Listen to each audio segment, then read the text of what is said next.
Hey everyone, it's Nicole. Today I'm here to talk about the Foxhole Court or All for the Game series by Nora Sakavic.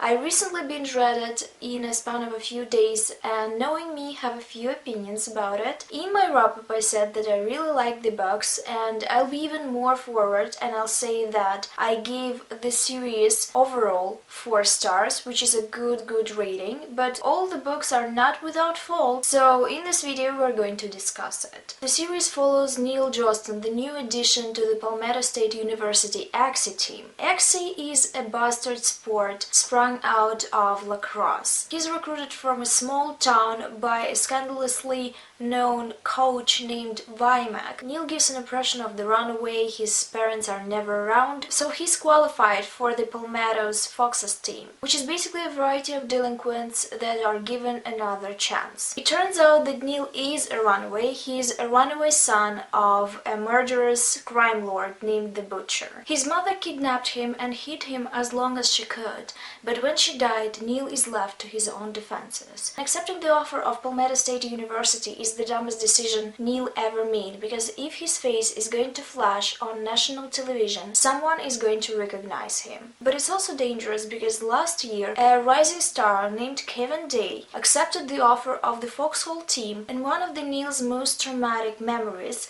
are connected to Kevin. Kevin and Neal were the witnesses of Neal's father killing a man. So if Kevin somehow will remember Neal or recognize him, it might mean trouble. There's a variety of different characters included in this book, since it's a team and consists of a lot of people, and their pasts are also delved into and explored during the 3 books. It's hard to explain all the facets of this book that make it entertaining, but it has to do with love of sport, high stakes, abusive pasts, difficult multi-sided relationships, and that's why I think it's so gripping. As I said, there were a lot of characters in this book, and I think that in terms of racial diversity it was pretty poor. There was only one person on the Foxhole team named Nikki, who was a man of color, and then there were also a few people of color, but they were villains. And I also will delve into it in my spoiler section, because I have a few comments about it, but I don't want to spoil you. As to the queer representation and queer sexualities, I think it was done well, especially the part that was interwoven with the concept of consent and triggers. Representation of non-neurotypical people I also have a few issues with, but I was glad that they were included, at least. If you want to start with these books, I have to warn you that the first half of the first book might seem pretty confusing. A lot of characters are introduced in the first half, and their stories seem pretty ridiculous, because the whole plot of the series, in my opinion, is unbelievable. But the good thing is that you get used to it, and by the 3rd book I didn't even blink an eye when something unrealistic happened, because I was somehow ready to suspend my disbelief and just enjoy the story. I also have to warn you that it's a gritty book with a lot of trigger warnings. Those are abuse, torture, mentions of rape, sexual assault, drugging, use of drugs in general, panic attacks, alcohol use, but it's so tame, especially considering what else I mentioned. In general, don't go into this book expecting a cute, fluffy romance, because it's a story about survival. I really want to move to the spoiler section now, because I have a lot to say, and those things are definitely spoilers. So if you're interested in this book, or if you have a few questions about the triggers, I know that you might, you can leave your questions down below. I will definitely answer. And now I'm going to discuss the plot in more detail, so if you didn't read the book, please don't spoil yourself and then tell me that I spoiled you. First of all, I have to say that I've had a bit of a trouble with this book, because I didn't believe in this plot and couldn't get into it. Yes, of course, Neal could be the son of a crime lord, because someone has to be, right? But what's the possibility of Kevin and Neal being on the same team? Not a huge one. And what's the possibility of the youngest son of Yakuza delving his hands into sports? He could have chosen clubs, hotels, restaurants, something that might give him more power and more money, way more easily than a made-up and popular sport. There's a lot of details like this in the book that seem unrealistic to me, but I was ready to suspend my disbelief because I really like the characters, and I think that Nora Sakavic does a really great job, especially with Neal, because the other characters she struggles with, at least in certain scenes, and it's pretty visible if you're looking for it. Neal she gets from the start. His voice is very clear. I immediately understood his motives. I believe that he's a runaway. He has all the habits of the person that is afraid to stand still in one spot, that is afraid to get caught. It's in the details. It's the fact that he only has one duffel bag. Neal does make sense. Who doesn't make sense is some other characters. I think Kevin was alright from the start. She didn't open him up until the second book. In the second book, his storyline was a little bit more precise and a little bit more conscious. Nicky was okay, I think, from the start. He didn't show his depth also until later books, but at least he didn't contradict himself. But when it comes to Andrew, I think she didn't know what she wants him to be. So the Andrew in the first book and the Andrew in the second and third books are two very different people. That's where my concern about the representation of mental illness comes, because in the first book, Andrew's mental illness is viewed as something that makes him aggressive. With such representation, you promote an idea that a mental illness can be dangerous to other people, that non-neurotypical people are a threat to society. The worst part is that Andrew's mental illness is never addressed. It's barely named in the book. We know that besides his mental state, he was raped and abused and suffers PTSD, and this the plot touches upon, but never on his mental illness. It upset me a lot because in the first book, when I read about Andrew, I couldn't understand him, and I couldn't understand why people allowed him to be violent, which is still my question,